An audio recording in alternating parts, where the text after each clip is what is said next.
Any chance to witness veteran greats of the game in action leaves a lasting impression in terms of the control and quality of their play that lasts in some cases well into their 50s, 60s and 70s. Some have enjoyed more than 40 years at the top, and though their swings may have altered over time, their attention to detail and understanding of the fundamentals have remained well intact. Golf is renowned for testing players' patience, so passion is paramount for anyone hoping to achieve longevity in the sport. I think it's just a genuine love for the game. I think the guys that it's very easy to get annoyed and get fed up with this game and what have you, but the guys that tend to battle on and keep working are the ones that tend to stay in the game for a long time. You have to love it. You have to look forward to playing it. I think the most important thing is you don't get discouraged. This is a game that's never been mastered. You can win golf tournaments, you can shoot low scores, but until someone shoots 54, you haven't mastered it yet, when you birdie each and every hole. That's what's so great about it. The guys are playing longer and playing better for a longer period of time. I mean, guys are very competitive on the PGA Tour into their mid and late 40s.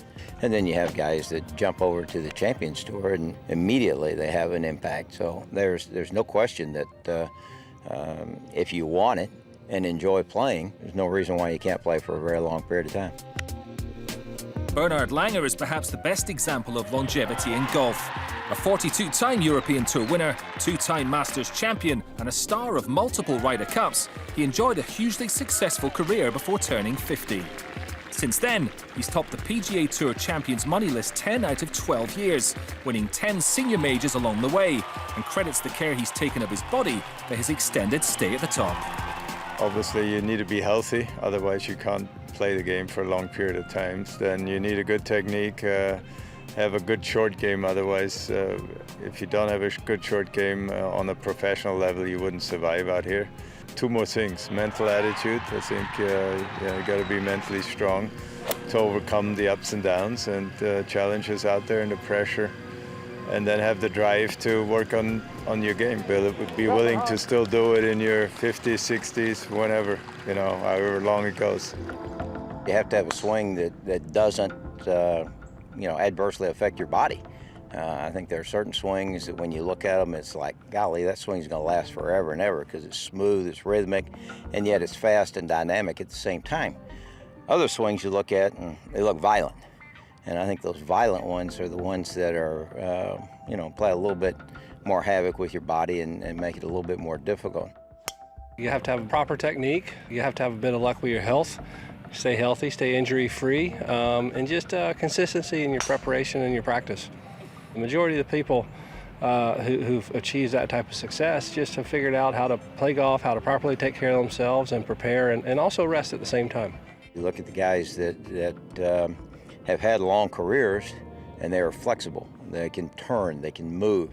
Once the swing starts getting shorter, which it will happen over time, if you have a little bit of flexibility in there, well, then it certainly makes it easier to play well late into your career.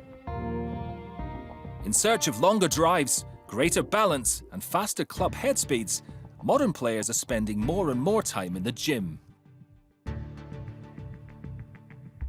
Training is crucial for golfers hoping to emulate the likes of Bernhard Langer. But from some golfing greats come some cautionary messages. You have to work out a lot, keep your body limber,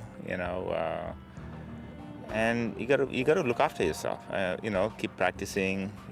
Keep swinging with weighted clubs. Just do everything that you do when you are like 30s and 40s, but when you do it when you get older. And I've picked it up, and I feel way better, and it shows in my game. Training obviously is important.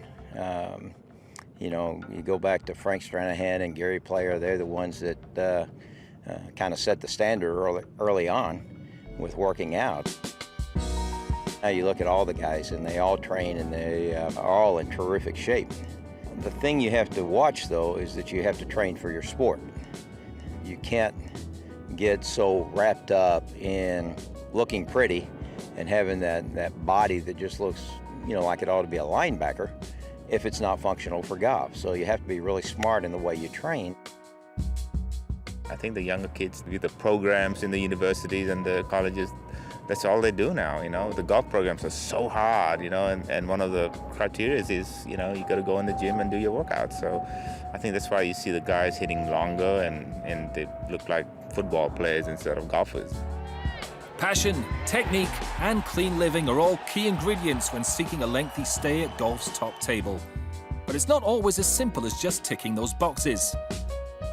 Who better than six-time major champion Lee Trevino to explain the emotional demands of the sport and the importance of an incredible work ethic?